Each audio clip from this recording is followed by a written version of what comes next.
Willkommen, bienvenue, welcome dans une nouvelle vidéo.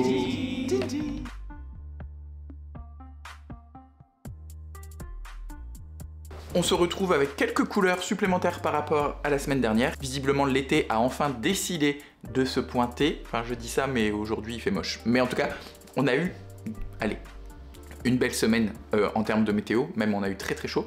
Donc, j'en ai profité, malgré le travail, pour aller marcher un peu et m'exposer au soleil en terrasse. Et ça fait du bien. On se retrouve aujourd'hui pour un petit point lecture dans lequel je vous parle de 1, 2, 3, 4, 5, 6 bouquins que j'ai lus sur les 10 derniers jours, et on commence sans plus tarder.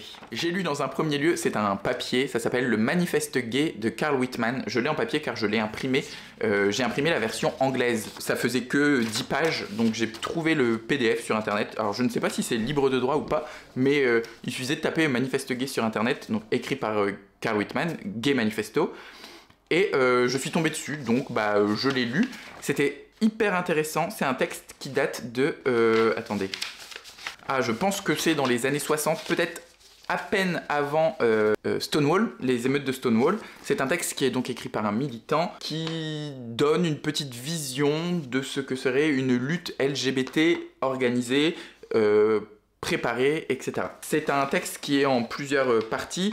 L'orientation de la lutte, comment inclure les femmes dans cette lutte, les rôles des personnes, l'oppression, le sexe, la coalition. On parle beaucoup d'intersectionnalité, notamment avec les personnes de couleur. Black Liberation, ils disent dans le texte, donc les personnes noires, les femmes, les Chicanos, maintenant on dirait plutôt latinos, mais en tout cas les latino-américains, et tous les alliés, et avec une conclusion en plusieurs points. En fait, c'est très didactique, c'est un manifeste qui est rédigé de façon scolaire, universitaire, sur aussi la ghettoisation, comment se retrouver ensemble, se rassembler, faire communauté, faire collectivité.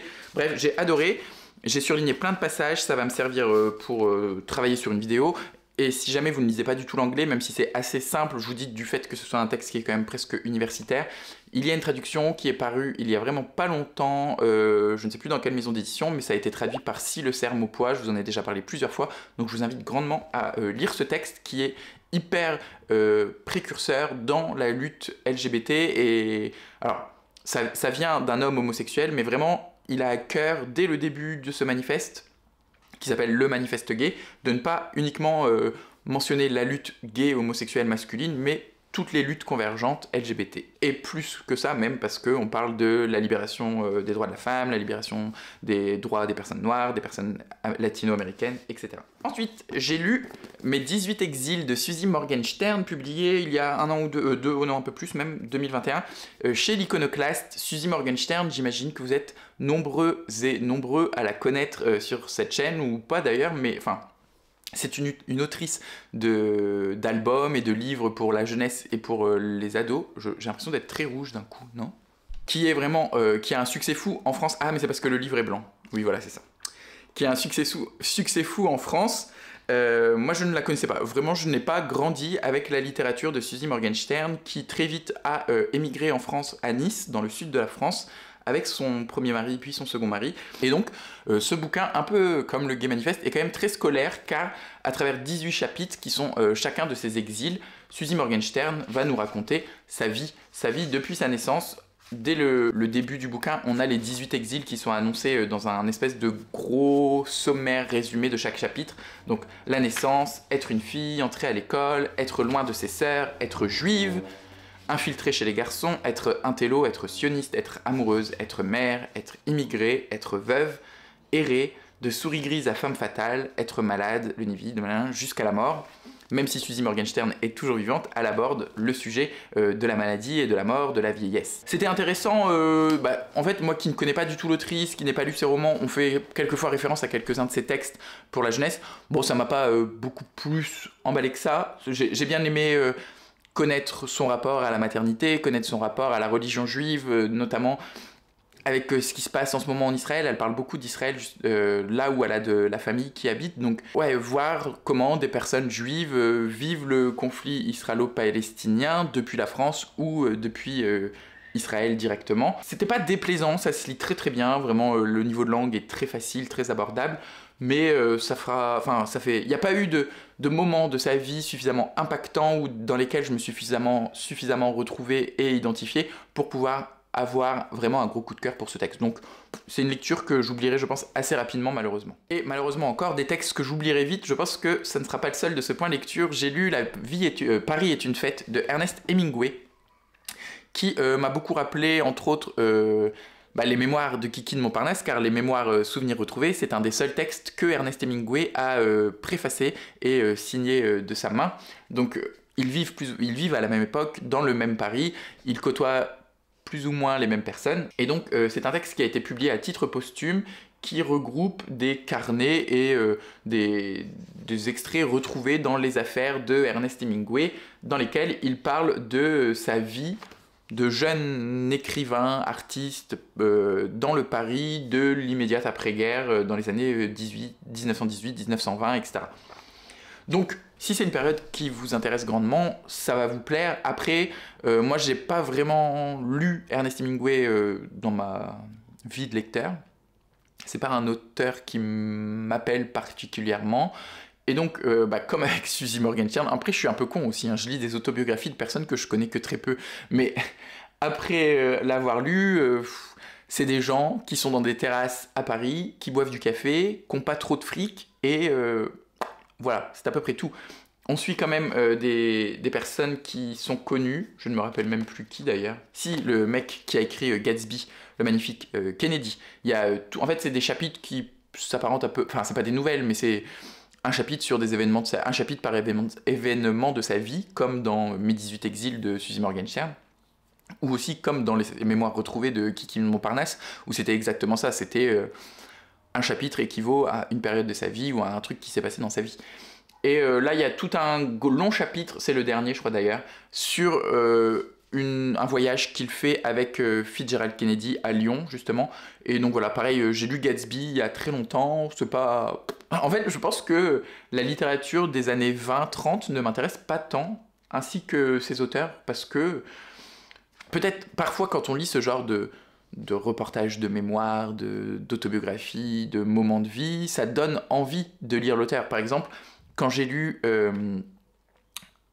La solitude heureuse, enfin je sais plus, un extrait des mémoires de Pablo de Neruda, j'avoue que j'ai vécu, c'était un extrait qui était disponible dans un folio à 2 €, donc un chapitre des mémoires de Pablo de Neruda.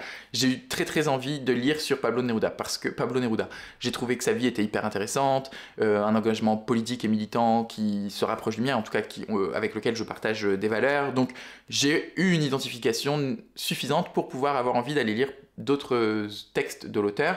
Et d'ailleurs, j'ai ces mémoires, j'avoue que j'ai vécu, que j'ai très envie de lire dernièrement. Et pour le coup, Pablo Neruda doit vivre à peu près, un peu plus tard, mais à peu près dans les mêmes années que toutes les personnes que je viens de citer juste ici. Et donc, voilà, concernant Paris est une fête, je me suis ennuyé, pour tout vous dire. C'est certes très bien écrit, hein, je pense que Ernest Hemingway n'a pas volé son succès et il a du talent, mais outre cette plume et ses beaux textes, le propos ne m'a pas intéressé. Ensuite, j'ai lu un autre classique. J'avais envie de classique dernièrement et celui-ci faisait partie de ma pile à lire des 12 livres que je me suis imposé pour 2024, un livre chaque mois. Et donc j'ai lu d'ailleurs Les Ragazzi de Pier Paolo Pasolini dans cette très belle édition. Vraiment, j'adore cette édition. Le noir et blanc avec le texte rose un peu pâle là me parle particulièrement. Dans ce texte donc qui a été écrit dans les années 50, je pense, encore une période que j'aime pas trop. Vous allez dire que vraiment je suis relou et que j'aime que la littérature contemporaine. C'est pas vraiment faux. 1958 pour la traduction française, donc ça a dû être écrit quelques temps avant en italien par Pasolini. Les années 50, c'est pas vraiment une période qui me branche de ouf non plus. J'aime rien. Je me suis rendu compte en préparant les livres là pour le point lecture que ça allait peut-être pas être le plus fun, mais d'un autre côté je me dis ne pas apprécier des livres et vous le dire, c'est aussi, ça fait partie du boulot. Enfin moi j'ai pas vraiment de point de vue sur les critiques négatives du fait que là je descends pas. En plus c'est des auteurs qui, bon, les deux là sont morts donc ils s'en foutront. Et Suzy Morgenstern, je pense qu'elle en a rien à battre que j'aime pas son bouquin, enfin en tout cas que je n'apprécie pas vraiment son livre. Et dans tous les cas, même si c'est des auteurs contemporains, je l'ai déjà fait, et j'ai pas vraiment de soucis dès l'instant que j'arrive à être suffisamment droit dans mes bottes, assez, comment dire, éthique et que voilà, je bâche pas le livre, sauf si vraiment ça me déplaît totalement. Je pense par exemple au bouquin de Jérémy Fell que j'ai lu l'année dernière, j'ai vraiment détesté cordialement de la page 1 à la page 500 je crois. Mais c'était pour la rentrée littéraire, et pour la rentrée littéraire, j'essaye de me forcer d'aller au bout des bouquins, chose que je ne fais pas tout le temps dans l'année. Mais ouais, voilà, même si c'est des auteurs vivants contemporains, il y a de fortes chances qu'ils ne tombent jamais sur ma chronique, car j'identifie rarement les auteurs, et si, quand bien même ils tombent dessus, bah voilà, je sais que je suis juste un parmi, je sais pas, des milliers de lecteurs, donc c'est pas bien grave. D'autant plus que Jérémy Fell vend beaucoup et n'a pas besoin de moi pour vendre ses livres. Dans tous les cas, ça n'a pas été non plus un excellent moment de lecture avec ces ragazzi. Je pense que j'en avais une idée fausse et que j'idéalisais un peu l'auteur.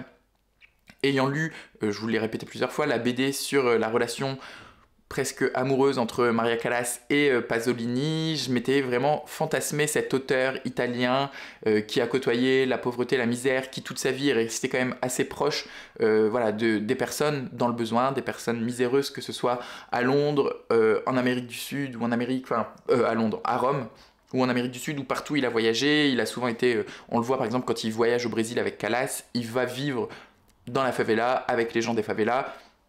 Donc j'ai cet engagement moral de l'auteur qui était un peu fantasmé de ma part, tout en sachant en plus que Pasolini était carrément homosexuel, ou au moins bisexuel, enfin a eu des relations avec des hommes. Donc je m'étais vraiment imaginé cette naissance du désir, parce qu'on est avec des jeunes hommes, des jeunes enfants, à la suite du fascisme dans les années 50 à Rome, dans les rues de Rome en fait, vraiment le Rome un peu dégueulasse, un peu cracra, où la pauvreté est partout, et on est avec cette génération qui a connu le fascisme et qui se retrouve sans rien, le bec dans l'eau. Et je pensais qu'on allait être avec quand je dis des enfants, je crois qu'ils ont quand même 14-15 ans, des jeunes adolescents qui vont grandir et découvrir un rapport au corps, un rapport à la sensualité, à la sexualité, un éveil sexuel. C'est pas vraiment le cas. Oui, il y a des scènes très dures d'ailleurs de prostitution adolescente, de prostitution infantile, pour qu'ils puissent survivre. Mais on n'est pas du tout donc dans un truc d'éveil du corps et d'éveil des sens. On est dans un rapport à la sexualité forcé, non voulu, qui traduit une condition économique désastreuse, et que bah, voilà, le seul moyen pour s'en sortir pour certains de ces jeunes garçons, c'est de se prostituer. Ou de, même sinon, quand ils ont de l'argent, côtoyer des prostituées. Il y a vraiment un rapport au sexe qui est pas malsain, mais enfin si, qui est totalement malsain, mais qui est pas je sais pas comment dire, enfin voilà, un mauvais rapport au sexe. Donc j'avoue que, étant donné que j'avais beaucoup d'attentes du fait de l'auteur et de l'idée que je m'étais faite du roman, à la lecture, je me suis retrouvé un peu décontenancé. Je pense que c'est quand même un texte qui est très intéressant, de par la forme ou par le fond, que tout n'est pas acheté, que moi ça ne m'a pas plu, mais que Pasolini il sait écrire. Ce qui m'a gêné également, je le mentionne, c'est que c'est un texte qui est écrit dans les années 50 et qui est même difficile à lire en italien pour les personnes de langue italienne, car Pasolini utilise un argot qui est parlé dans les rues de Rome et dans les rues italiennes par une population, comme je vous le disais, pauvre économiquement et socialement. Et donc cet argot italien, qui est déjà très compliqué à comprendre pour les italophones, traduit en français, nous donne un argot qui était parlé au début du XXe siècle, qui n'est plus vraiment parlé non plus de nos jours, vraiment l'argot au sens de l'argot, comme le parle Boris Vian, comme le parle Jacques Prévert, enfin un argot parisien. Et donc c'est pas illisible, franchement tu le comprends, mais c'est un langage qui est vieilli, et en plus qui à la lecture fait un peu buter, vous voyez, c'est pas fluide, car c'est un langage que je n'utilise pas du tout au quotidien et que je n'ai jamais utilisé. Toutes ces conditions s'ajoutant les unes aux autres, voilà, je ressors déçu de cette lecture. Je ne sais pas si je lirai d'autres bouquins de Pasolini, je pense qu'on est souvent dans ce truc-là, et il y avait aussi un problème de mon côté, c'est que la narration n'était pas vraiment fluide, c'est très cinématographique, je pense d'ailleurs qu'il y a eu un film, je crois qu'il y a eu un film, où on va vraiment suivre le quotidien de ces enfants dans la misère, sans vraiment qu'il y ait une intrigue principale ou de fil narratif présent ou suffisamment marquant pour qu'on puisse être intéressé. Le personnage principal, qui reste presque dans la moitié du bouquin, disparaît, on le voit presque plus, donc Le seul pour qui on pourrait avoir un peu d'attachement, il s'appelle le frisé, je crois. Personne n'a de prénom, ils sont tous appelés par une caractéristique physique. Je crois que c'est le frisé. On le voit très régulièrement, on le suit même lui principalement pendant une grosse partie du roman, et après on est sur un plan beaucoup plus large, on ouvre le panorama de cette misère en suivant pêle-mêle d'autres enfants, d'autres adolescents. Et donc l'attachement qu'on avait pour le frisé s'étiole parce qu'on le revoit plus que épisodiquement dans la fin du roman. Donc après d'un côté je suis très content de l'avoir lu parce que c'était quand même un auteur que j'avais très envie de découvrir. Je voulais savoir quelle était sa plume, comment il écrivait, est-ce que justement ces thèmes qui me plaisent et qui me sont chers et que je vois ou que je crois voir dans la vie de l'auteur allaient retransparaître dans son œuvre. Pour le coup, non, pas dans celui-ci. Est-ce qu'il y a une autre œuvre de Pasolini qui est peut-être un peu plus LGBT, un peu plus vraiment homo assumé, je ne sais pas. Je vais regarder vite fait ce que je trouve. Ce qui était bien, c'est qu'aussi celui-ci, je l'ai trouvé, je crois, d'occasion vraiment pas cher dans une belle édition, donc je me l'étais procuré. S'il faut que je fouille vraiment tout internet pour trouver le bouquin de Pasolini, parce qu'il n'y en a pas tant que ça, des livres de Pasolini qu'on voit régulièrement en librairie ou dans les étagères. Ça va vite me saouler, je pense que je le ferai pas. J'ai reçu en service de presse des éditions Reconnaissance, La belle-mère de Blanche-Neige, je crache de la fumée, j'ai pas fini d'expulser toute ma vapoteuse.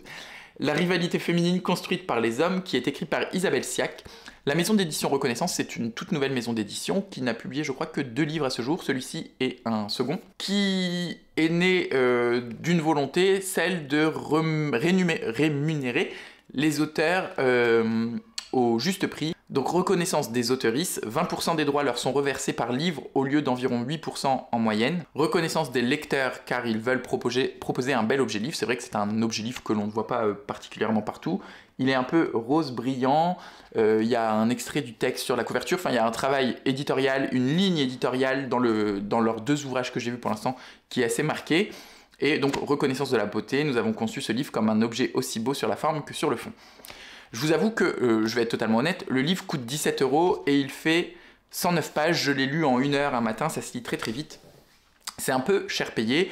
Par exemple, je vois chez La Talente, il y a des nouvelles de une centaine de pages également qui sont à 10-11 € plutôt que 17 €. C'est sûr que cette volonté de reconnaître les auteurs et les payer à 20%, ça a un coût qui se répercute sur le consommateur et sur donc le lecteur, qui fait que si tu payes 17 €, 20% de 17 €, je sais pas, ça fait à peu près 3,4 € par achat de livre, contre 1,36 € s'il ne touchait que les 8% qui sont les pourcentages qui se pratiquent en temps normal. Donc, il touche presque le double.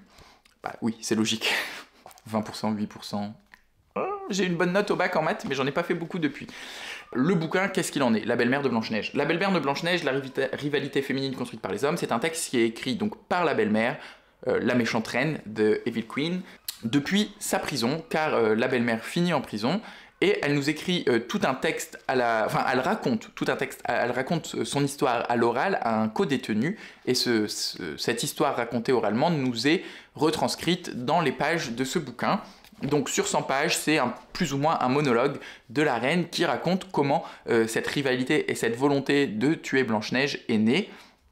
C'est donc un texte qui est engagé sur le féminisme parce que l'autrice essaye de nous montrer que cette rivalité entre la reine et Blanche-Neige ne vient que du roi qui a voulu à tout prix marier sa femme, des nains qui ont gardé plus ou moins captive Blanche-Neige et du prince qui a réveillé Blanche-Neige sans même lui demander son accord puisqu'elle était endormie.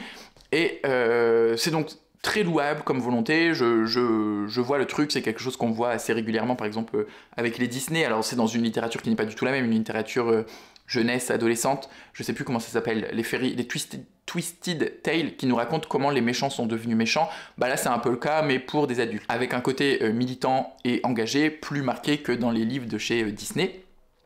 Mais donc voilà, d'un point de vue originalité, c'est quelque chose qui se fait déjà, qui s'est déjà fait, enfin... Cette histoire de la méchante reine et comment elle est devenue aussi méchante, on l'a déjà lu plusieurs fois. Et j'ai pas trouvé qu'à travers le texte, après c'est peut-être pas du tout une volonté de l'autrice, mais que le personnage de cette reine, de cette belle-mère, était donc agréable. J'ai trouvé que sur les 100 pages qui composent le texte, la reine me reste totalement antipathique, même si, malgré tout ce qu'elle raconte, on comprend que si elle en est venue à ça, et si elle est devenue comme ça, etc., c'est pas forcément de sa faute, enfin, c'est aussi une vision erronée qu'on a de sa vie et de ses intentions. Je comprends le propos, mais étant donné que j'avais vraiment aucune empathie pour ce personnage, je levais les yeux au ciel, j'avais envie de la traiter de connasse quand même, malgré tout, à chaque page. Donc jusqu'à la fin d'ailleurs, même à la fin, qui est assez triste et émouvante, il y a un petit pic final intéressant. J'ai pas eu vraiment grand attachement pour elle. Donc voilà, je vais quand même regarder ce que fait cette maison d'édition, les autres textes qu'elle proposera par la suite, mais celui-ci m'a que semi-convaincu. J'ai mis 3 étoiles sur 5, je crois, sur Goodreads. Et enfin, le dernier livre que j'ai envie de vous parler, enfin dont je vais vous parler, c'est Arcadia de Lauren Groff, publié chez l'Olivier, aux éditions de l'Olivier, dans leur collection Bibliothèque de l'Olivier, qui est leur collection de poches cartonnées à rabat, très colorées, que j'aime beaucoup. J'aime bien la direction artistique de cette collection. Beaucoup plus d'ailleurs que les grands formats de la bibliothèque des éditions de l'Olivier. C'est un livre que j'avais depuis longtemps dans ma pile à lire et qui était lui également dans ma pile à lire des 12 livres à lire pour 2024. Donc vraiment j'en ai lu 2 là d'un coup, ça faisait du bien, je suis content. J'aime bien cocher mes petites cases. Ça nous raconte l'histoire de Pouce. Pouce qui est un jeune garçon qui a 6 ans au début du roman, qui naît dans une communauté hippie dans les années 60. Et à travers les yeux de Pouce, de ce petit gamin de 6 ans, et petit au sens propre et figuré, car il est vraiment tout petit, il est pas atteint de nanisme, mais voilà, il a quand même une morphologie qui est assez atypique parce que très petit de taille, menu. Et donc sa venue au monde et l'enfance de Pouce nous est racontée à travers sa propre voix. Et on va suivre c'est découpé en 4 parties, 4 différentes étapes de la vie de Pouce, et par la vie de Pouce, on va aussi découvrir les 4 étapes différentes de la communauté Arcadia. Arcadia, c'est au début un regroupement de personnes hippies en bus qui cherchent plus ou moins un lieu où se poser et s'établir pour construire une ferme, pour devenir autosuffisant, pour voilà, avoir vraiment un endroit où vivre. Donc au début du roman, il trouve cet endroit, il trouve une maison, une vieille baraque qui pourrait tous les accueillir, et il faut retaper cette maison. Donc on voit pendant 3 mois comment cette maison est retapée. Ensuite, une fois que la maison est retapée, on voit comment la communauté s'est agrandie, comment les quelques principes de vie qu'ils avaient, les règles communautaires qu'ils avaient mis en place ont été pour certaines mises à mal du fait de l'agrandissement de la communauté, du fait du développement des différentes drogues et alcool. Comment la communauté arrive à vivre avec les nouveaux arrivants avec des majuscules. Il y a beaucoup de lieux dans cette communauté ou de groupes de personnes qui sont nommés avec des appellations en majuscules. Donc les personnes qui consomment souvent de la drogue sont les camés cramés. Ceux qui viennent d'arriver, qui ne sont pas encore intégrés à la communauté, sont donc les nouveaux arrivants. Il y a le poulailler avec un P majuscule qui est l'endroit où vivent les femmes enceintes. Il y a la bande de mômes qui regroupe tous les gamins, et c'est un peu l'école quoi, c'est la bande de mômes. Le troupeau de mômes, je ne sais plus, enfin bref, la bande ou le troupeau. Voilà, il y a plein de petites appellations qui jalonnent tout le roman et qu'on arrive très très vite à intégrer parce qu'ils sont évidents par le sens. Ensuite, il y a la chute de cette communauté et comment les personnes qui donc vivaient dans la communauté arrivent à s'intégrer dans une société qu'ils ne connaissent pas du tout, car ils ont vécu pour la majorité de leur vie en autarcie dans ces endroits hippies, et en plus à côté d'une communauté amish, donc une autre communauté qui vit totalement en autarcie. Comment des liens se développent entre les amish et les hippies qui sont vraiment différents sur certains points mais très semblables sur d'autres. J'ai vraiment adoré ce côté vie de la communauté, vie des hippies des années 60, comment on était vraiment on est au cœur de ce lieu, et donc c'est très très intéressant de voir l'évolution des personnages et des lieux. Par contre, j'ai été assez rebuté par le style, car comme je vous le dis, c'est Pouce, donc le personnage principal, qui nous raconte tout ça à travers ses yeux. Et c'est parfois très rêveur, un peu éthéré, on nous parle beaucoup de la nature, des espaces, un petit côté introspectif. Et à contrario, cette rêverie et cette ambiance doucereuse qui est racontée, l'effet avec cet effet c'est raconté avec une plume très basique, très terre à terre. En fait, c'est du présent simple qui est raconté machin dit, machin bidule. Il n'y a pas vraiment de dialogue, on respire peu dans le bouquin. Heureusement qu'il y a quand même des fois des paragraphes, mais comme il n'y a pas de dialogue et que tout nous est raconté au discours rapporté, c'est assez lourd. Donc il y a vraiment je sais pas, comment on dit ? un antigone, non pas Antigone, un paradoxe entre vraiment la langue employée, les temps employés, les structures, les phrases, comment elles sont construites, tout ça, et en même temps l'ambiance qui s'en dégage de ces phrases qui sont très droites, très dures, très carrées. Ce côté un peu, pas mielleux, mais vous voyez, ouais, comme un clip de Céline Dion dans les années 90 avec un filtre sépia un peu... voilà, le clip de Pour que tu m'aimes encore. C'est la meilleure image que j'arrive à trouver. Mais au final, une fois que... Je pense que la première partie a été très fastidieuse. Je sais plus exactement combien de pages elle fait. Et arrivé au bout de cette première partie, je me suis dit... J'abandonne. Vraiment, j'arrive pas à accrocher à ce texte et cette langue employée, tout ça, malgré mon attrait pour le côté un peu sociologique, l'économie qui se développe et comment on peut développer une économie dans cette communauté autarcique et autosuffisante. J'ai voulu abandonner et la première partie est très longue, j'ai l'impression. En tout cas, j'arrive pas à voir quand est-ce qu'elle se termine. Mais je me suis dit, allez, quand même, fais un effort, essaye d'aller plus loin.